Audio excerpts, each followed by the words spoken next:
ಬೆಸ್ಕಾಂ ಎಡವಟ್ಟಿಗೆ ವಿದ್ಯುತ್ ಶಾಕ್ ತಗುಲಿ ಚಿಕ್ಕಬಳ್ಳಾಪುರ ಜಿಲ್ಲೆಯ ಗೌರಿಬಿದನೂರಿನ ನಾಮಗುಂಡ್ಲು ಗ್ರಾಮದ 22 ವರ್ಷದ ಅಭಿಲಾಷ್ ಎಂಬ ಕಾರ್ಮಿಕ ಸ್ಥಳದಲ್ಲೇ ಮೃತಪಟ್ಟಿದ್ದಾನೆ.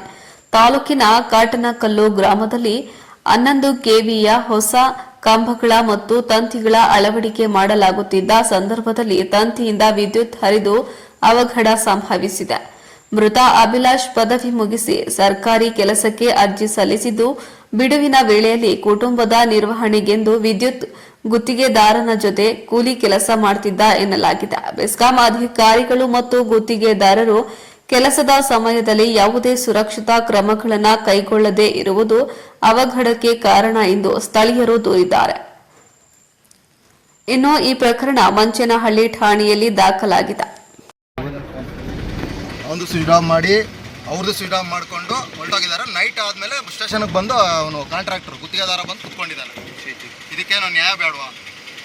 ಕೇಳೋಣ ಯಾವನು ಇಲ್ವಾ? ಅಂದರೆ ಈ ಹುಡುಗನಿಗೆ ಕೆಲಸಕ್ಕೆ ಯಾರು ಕರ್ಕೊಂಡೋದ್ರು? ಏನು ಅಂತ ಗುತ್ತಿಗೆದಾರನ ಕರ್ಕೊಂಡೋಗಿರೋ, ಸೀತಾರಾಮೇ ಕರ್ಕೊಂಡೋಗಿರೋ, ಅವರೇ ಕರ್ಕೊಂಡೋಗಿರೋದು. ನಿನ್ನೆ ಮಾತ್ರ ನಾವು ಬಂದಿದ್ರೆ ಅಲ್ಲಿಗೆ ಬೆಸ್ಕಾಂ ಅವರು ಯಾರು ರೆಸ್ಪಾನ್ಸ್ ಮಾಡಿಲ್ಲ.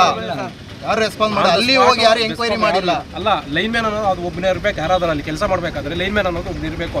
ಎಲ್ಸಿ ತೊಗೊಬಂದು ಇವ್ರು ಕೊಟ್ಟು ಲೈನ್ ಮ್ಯಾನ್ ಚೆಕಪ್ ಮಾಡಬೇಕು. ಹಿಂಗೆ ಮಾಡಿದ್ದೀನಿ, ನ್ಯೂಟ್ರಲ್ ಮಾಡಿದ್ದೀನಿ, ಇಲ್ಲ ತೆಗೆದಿದ್ದೀನಿ ಫೇಸ್ ನ್ಯೂಟ್ರಲ್ಲ, ನೀವು ಕೆಲಸ ಮಾಡಿದ್ರೆ ಅಂತ ಹೇಳಬೇಕು.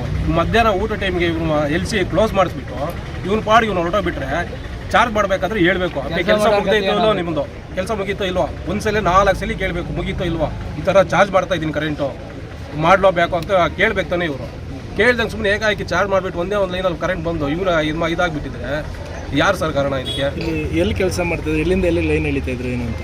ಸರ್ ಕಾಟ್ನಿಕಲ್ ಹತ್ರ, ಕಾಟ್ನಿಕಲ್ ತಿನ್ನೆ, ಅಲ್ಲಿಂದ ಎಲ್ಲಿ ಎಳಿತಾ ಇದ್ರು? ಅಲ್ಲಿಂದ ಅಲ್ಲಿಗೆ ಹೊಸದಾಗಿ ಯಾರೋ ಲ್ಯಾಂಡ್ ಇದು ಮಾಡ್ಕೊಂಡಿದ್ದಾರೆ. ಆ ಲ್ಯಾಂಡ್ಗೆ ಇದು ಟಿ ಸಿ ಎಳಿತಾ ಇದೆ. ಒಂದು ಟಿ ಸಿಯಿಂದ ಇನ್ನೊಂದು ಟಿ ಸಿಗೆ.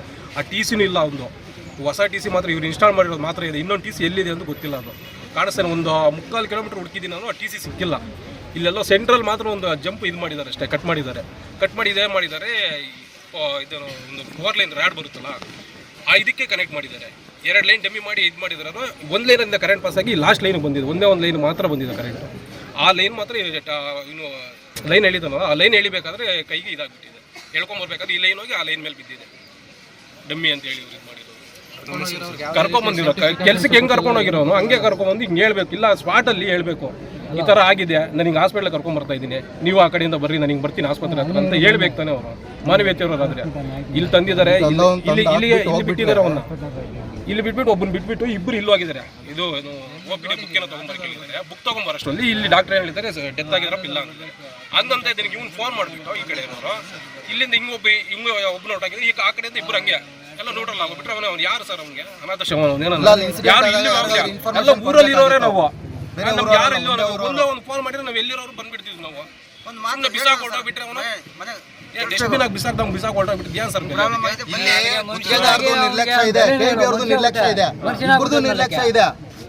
ಇಬ್ಬರದು ನಿರ್ಲಕ್ಷ್ಯ ಇದಕ್ಕೆ ಈ ತರ ಇನ್ಸಿಡೆಂಟ್ ಆಗಿರೋದು.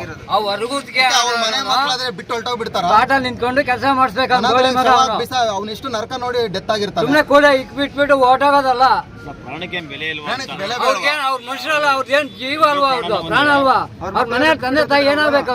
ಅವ್ರನ್ನ ಅವನಿಂದ ಜೀವನ ಆಗ್ತಾ ಇರೋದು. ಅವರು ಇಂಥ ಮಕ್ಕಳಿಗೆ ಏನು ಕೊಡ್ಬೇಕು? ಇವ್ ನಮ್ಮನ್ನ ಸರ್ಕಾರದವ್ರು ಇವ್ ನಮ್ಮನ್ನ ಇವ್ರಿಗೆ ಕಾಂಟ್ರಾಕ್ಟರ್ ಹೊರಗುತ್ತಿಗೆ ಎಲ್ಲಾನು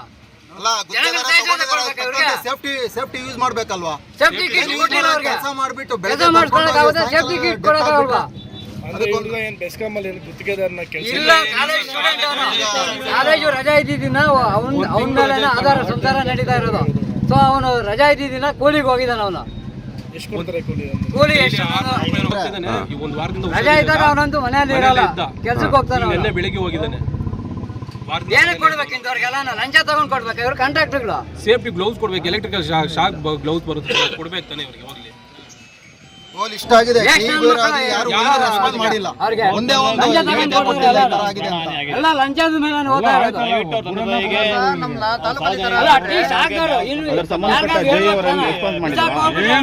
ಏನೋ ಫುಟ್ಪಾತ್ ರೆಸ್ಪಾನ್ಸ್ ಮಾಡಿಲ್ವಾ?